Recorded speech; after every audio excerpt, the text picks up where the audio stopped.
Assalamualaikum warahmatullahi wabarakatuh. Bismillahirrahmanirrahim. Alhamdulillahirabbil alamin. Wala haula wala quwata illa billahil aliyil azim. Allahumma shalli wa sallim wa barik ala sayyidina Muhammadin wa ala alihi wa sahbihi ajmain, amma ba'dah. Para sahabat semuanya dimanapun Anda berada, kemarin ada kritikan yang sangat tajam terhadap surat instruksi yang dikeluarkan oleh PBNU perihal PWI LS yang dikeluarkan per tanggal 2 Juni 2025, di mana kritikan tajam itu keluar dari lisan salah satu putra dari pendiri Nahdlatul Ulama, yakni Kiai Haji Asep Saifuddin Halim, di mana beliau ini adalah putra dari salah satu pendiri Nahdlatul Ulama, Kiai Haji Abdul Halim Majalengka.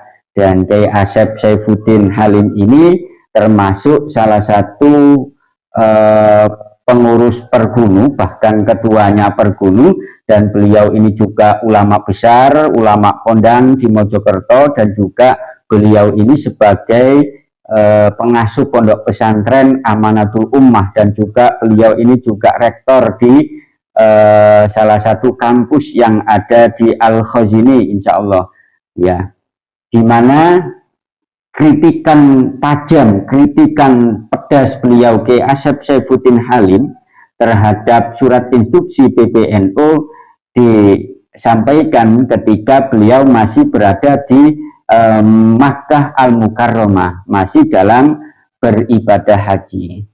Ya, di antara kritikan tajam beliau adalah yang pertama, beliau menyampaikan bahwa surat instruksi PBNU ini surat kering referensi, ya, surat kering referensi. Beliau heran bahwa surat instruksi tersebut tidak mencantumkan sumber atau argumentasi ilmiah yang mendukung. Nah ini loh, ya, ini bagi saya memang kalau kita lihat dari instruksi PBNU kemarin, ini asal-asalan. Ya, asal-asalan. Bahkan saya menilai surat instruksi PBNU itu menurunkan marwah keilmuan yang selama ini kita kenal di kalangan PBNU. Menurut beliau, Kiai Asep Saifuddin Halim, secara format keilmuan seharusnya dokumen resmi seperti ini, ya, maksudnya surat instruksi PBNU ini memuat dalil atau rujukan yang jelas. Dan kita lihat surat instruksi PBNU kemarin, poin yang keempat, ini sama sekali tidak ada rujukannya. Ujuk-ujuk mengatakan bahwa yang intinya PWI LS, Perjuangan Wali Songo Indonesia Laskar Sabilillah, ini termasuk organisasi yang didirikan untuk menimbulkan permusuhan, tafarruq, perpecahan, ya, tanpa didasari dengan referensi. Seharusnya PBNU dengan mengatakan bahwa PWI LS ini sebagai organisasi yang memunculkan perpecahan, yang memunculkan permusuhan, itu alasannya, ditampilkan alasannya kenapa sampai mengatakan begitu.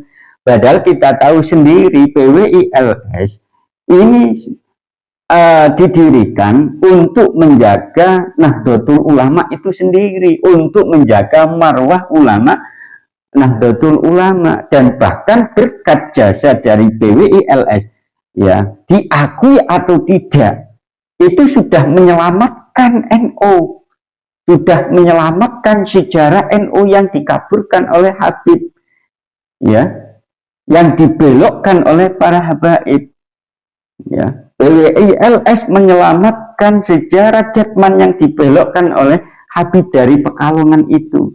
Berkat jasa dari PWI LS, nama-nama leluhur-leluhur Nusantara diselamatkan ketika dibaalwikan. Makam-makam palsu ini terbongkar berkat siapa? PWI LS. Jadi diakui atau tidak, PWILS ini sangat berjasa sekali terhadap Nahdlatul Ulama, sehingga tak heran kalau kritikan tajam Kiai Asep Saifuddin Halim terhadap surat instruksi dari PBNU ini dengan mengatakan surat kering referensi. Kemudian yang kedua, kritikan tajam dari Kiai Asep Saifuddin Halim, ya, tidak cukup sambil jamek manik, ya, tidak cukup sambil jamek manik. Kiai Asep dalam kritikannya menyebutkan bahwa isi surat instruksi PBNU itu tidak memenuhi standar kepustakaan klasik Syamil. Syamil itu lengkap, jami itu menyeluruh, dan mani itu bermanfaat. Beliau Kiai Asep Saifuddin Halim menilai bahwa PBNU gagal memberikan penegasan argumentatif yang kuat dalam menasihati PWILS. Ya, gagal bagi saya. Ya, gagal. Kemudian kritikan yang ketiga yang disampaikan oleh Kiai Asep Saifuddin Halim langsung dari Makkah Al-Mukarramah adalah bahwa beliau ini menuntut atau menghendaki sebuah dialog terbuka. Nah, alih-alih hanya mengeluarkan instruksi satu arah, Kiai Asep menekankan pentingnya dialog terbuka antara PBNU dan PWILS. Ini diperlukan untuk membahas persoalan nasab, metodologi pengisbatan, dan dasar keagamaan secara komprehensif. Bahkan dalam nasihat beliau ini memberikan saran, dan bahkan sebelum itu beliau juga menyebutkan kurafat-kurafat, ya, pelencengan ajaran yang dilakukan oleh para habaib. Salah satunya orang pribumi, wanita mereka tidak boleh menikah dengan laki-laki pribumi, dan bahkan ketika sudah terlanjur nikah ini harus diceraikan. Beliau menyinggung begitu, ya. Beliau memberikan nasihat, ya, sebaiknya para habaib, ya, Pak Taufik Asgaf ini juga mencabut kurafat-kurafat itu, dalam artian menghapus semua ajaran-ajaran kurafat itu. Akan tetapi mohon maaf bagi saya, walaupun apa yang disampaikan oleh Kiai Asep Saifuddin ini sangat bijaksana, kalau melihat realitas yang ada, para habaib tidak mungkin mau. Ya, mereka kekeh sebagai keturunan Nabi, mengaku sebagai keturunan Nabi, mengaku merasa mulia, nggak bisa. Dan bagi saya masalah persoalan nasab, ya, apakah nasabnya habaib klan Ba'alwi ini terputus atau tersambung, ini sudah game over, Kiai, bagi saya, karena bukti-buktinya sudah jelas. Dan salah satu bukti adalah bahwa pihak Robito Alawiyah sampai detik ini tidak bisa menjawab beberapa pertanyaan yang diajukan oleh Kiai Haji Imaduddin Usman Al-Bantani beberapa tahun yang lalu. Jadi itu saja yang bisa saya sampaikan. Assalamualaikum warahmatullahi wabarakatuh.